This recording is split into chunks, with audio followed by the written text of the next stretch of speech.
พี่น้องเคยได้ฟังจ้อยมานักต่อนักแต่ละคนก็ว่าจ้อยข่าวจ้อยซอ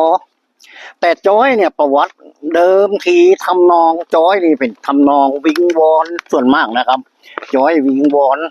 จ้อยกันลงจ้อยอย่างเนี้ยครับแต่ส่วนมากที่เพิ่นจะนิยมก็คือจ้อยวิงวอนนะครับอย่างแม่บัวสอนจ้อยพระคุณแม่อันนั้นคือจ้อยทำนองวิงวอนแต่ต้นสายเดิมทีนะครับผมก็ได้ไปค้นปะใส่ประวัติว่าจ้อยมาจากไหนนะครับอันนี้อาจจะยาวหน่อยนะครับคลิปนี้เพราะว่าจ้อยเนี่ยมาจากเดิมทีเนี่ยเมือง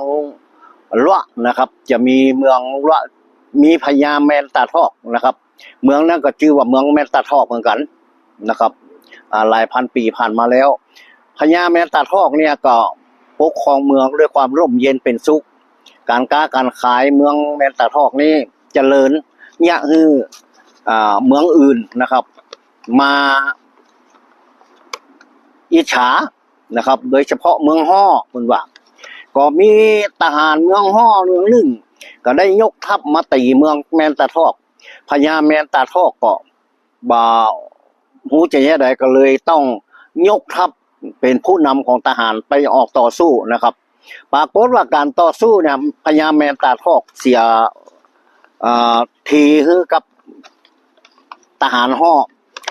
กองทัพฮ่อก็ได้ฆ่าพญาแมนตาทอกตายพญาแมนตาทอกตายทหารเมืองแมนตาทอกก็เข้าไปชิงเอาศพนะครับเอาพระศพของพระโอมาปิกมาบ้านมาเมืองแต่ในเมืองละเนี่ย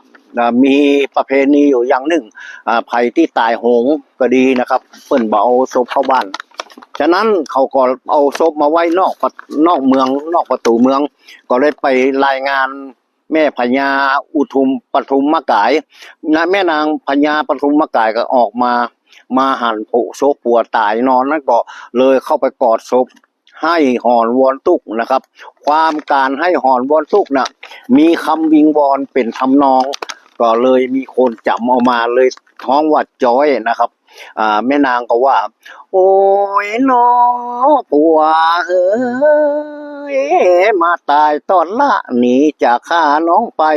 แต่ตอนนี้น้องจะอยู่กับใครเป็นกรรมเวรได้มาตอดหลังข้าก็เลยเอามาทำนองอันนี้มาเป็นจ้อยมาตลอดถึงวันนี้นะครับประวัติก็เป็นอย่างนี้นะครับ